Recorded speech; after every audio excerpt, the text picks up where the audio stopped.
Hey everybody, Chad with Nobody Else's Auto. Thanks for stopping by, checking out what we've got going on tonight. Tonight we're going to catch a couple of 58 Fords and a 1972 Chevy. So let's start off here with a couple of 58 Fairlanes.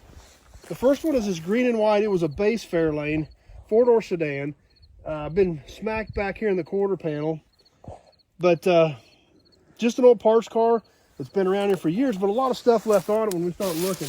You know, we've got the really unique side moldings here that broke up the two-tone. We got vent visors still on it, which are kind of cool pieces. This little car's been around here a long time the way it looks. Left front fender's even banged up on it. So definitely just a parts car is all that's left of this one, but not a lot of 58s out there. So, you know, 58 was a low production year across the board for everybody. So finding parts for any of these is pretty tough. But any day, that would have been a sharp car in the white green and two-tone white. But unfortunately, it's definitely seen better days. Next to that base Fairlane, we've got a Fairlane 500. Also a 58 four-door sedan. Just this one's the 500 version. We look down the side of it, we can see it obviously had fancier trim, the gold anodized trim along with the stainless. This car would have been really sharp. Two-tone black and red. Come around the back, had a really unique tail panel treatment with the tail lights on both the quarter extensions and then extending onto the trunk lid. Had the Fairlane emblem on the back. This car here still has a dealer badge on it from Buell Motors in Lyons, Kansas. Lyons is about 30 miles from here, so this car apparently hasn't gone very far in its life either. If you've been watching these videos as we're sorting through all this stuff in the new yard, we see a lot of that. A lot of dealer badges from local cars that have been here for their whole lives. So it's always kind of neat to see that stuff. We look down this side of the 500, and this side looks pretty good. A lot of good trim left on this car still. A lot of this hard to find stainless and anodized pieces are still there. We look inside, a lot of the dash stuff is still there.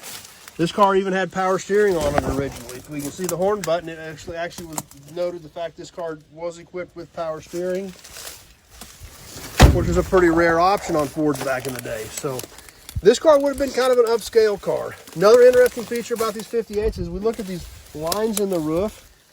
I don't really know why they would be there unless it's just a structural thing, but it's a very distinct styling cue. And as we know, back in the 50s, the styling was everything. So maybe that was just a basic styling cue. Maybe it kept it a little quieter. Maybe it didn't oil can as bad, but definitely kind of an interesting feature that really stands out. Last one we're going to catch, let's take a look at this little Impala here.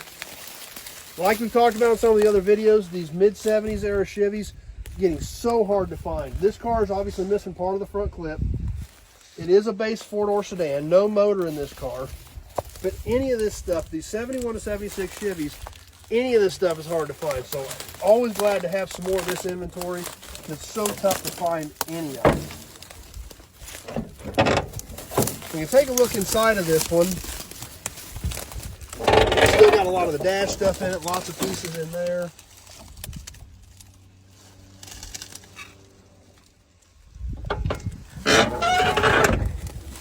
And this car is a 74, is what this was on the build date. We come around the back, it's still got a lot of the trim on it. The rear bumper's gone, but like I said, any of this 70s era Chevy stuff is so tough to find. So always glad to add more to the collection because there's a lot of guys out there that are going to need pieces for these. So anyway, that's what we've got for you tonight. We can see the fronts of the 58s here. Some pretty sharp cars in their day. Lots of good pieces left. As always, if you see anything you need, give me a shout. That's the best way to get a hold of me. And hope you enjoyed the video. If you're on Facebook, please share it with your friends. Invite them to come hang out with us. If you're on YouTube, please subscribe to my channel. Check out what we've got going on. Check out all the other old car videos. That's all I do. Old cars, old trucks, memorabilia. That's all I know. If you look right across here, we've got a lot of them sitting around to show you, to talk about, and lots of cool stuff going on. So as always, thanks for watching, everybody. I really appreciate it. These videos are a lot of fun to do. Without you guys hanging out with me, they'd be kind of pointless. So I really appreciate you stopping by. Thanks for taking some time out of your day to hang out with me. If you got any questions about vehicles or parts, just give me a call. It's the best way to get a hold of me. And thanks for watching. We'll see you soon on the next video.